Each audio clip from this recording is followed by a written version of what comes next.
A lot of people are still on March and March break and what to do with the kids. And joining us from the Cumberland Heritage Museum, Marcella, Kimberly, great to have you on the show. Thanks for having me. And as I'm learning, it's going to be busy. You've got 9 different sessions or themes planned for the week. That's correct. So our March break sessions run from the 12th to the 16th. It's our first time hosting one of these, so we're really excited.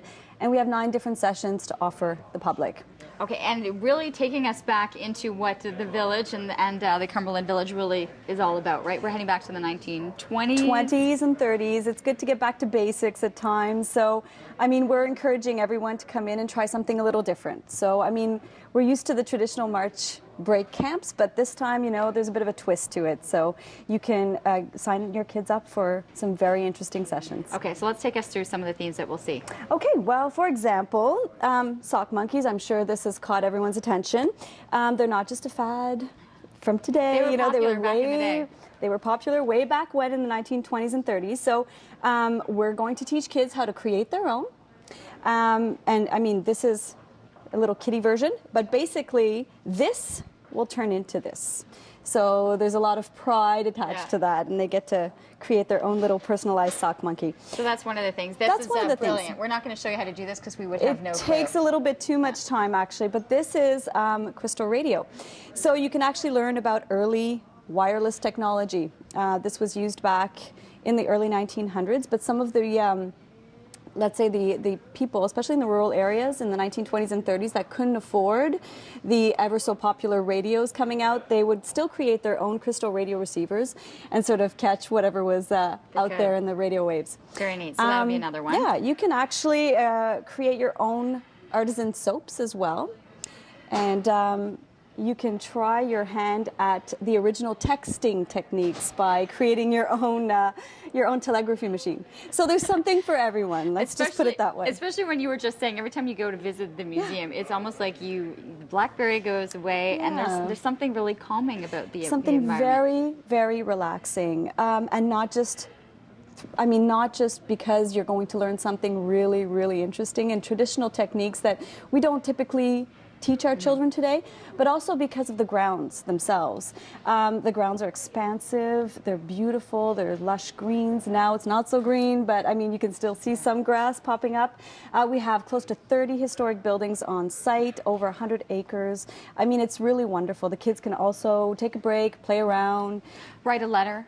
Yeah. Put it in the post, because we used to write letters in the days, That's right? Which brings us to some of the printing in the project. So today we're just going to focus in on one of our techniques, which is the art of printmaking. Now, of course, I won't be giving the sessions, luckily for everyone, but I can give a bit of a demonstration. And so these sessions are also geared to various age groups, so they're good for ages 6 to 14. So what we can actually talk about right now is the basic techniques, but we do start from a very basic level for the younger kids. Different ways of going about it. So obviously, I'm going to take one of my rollers, and let's start here. So we've got a little bit of ink in this little pan, and I'm going to spread the ink. I'm going to create a very thin layer because I don't need all that much. I just want to thin it out again just a little bit. I'm going to finish creating my little shape here, and I've chosen a heart, but of course the children can choose whatever they would like to print. And then I'm going to transfer this over to my little block here. And what I'll do is I will just spread this over the pad. Now, hopefully this transferred, and it did, thankfully. So then from there, all I have to do at this point is just basically carve around the image. Oh, wow. So this is actually a fairly simple version. But that's neat. So these have been other traces that have gone in. That's right. Some shapes that have already been traced out, and so are these, which are the ones that we're going to use today because we don't actually have a lot of time. So I'm just going to take this image of a ladybug.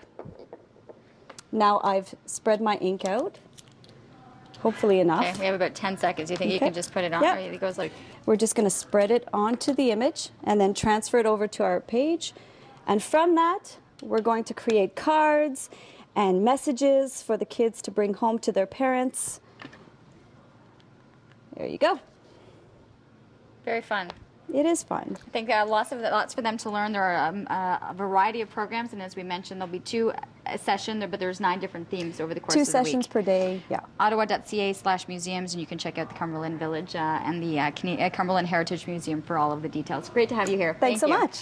We are going to head over to Jeff Hopper. Final look at the forecast. Jeff?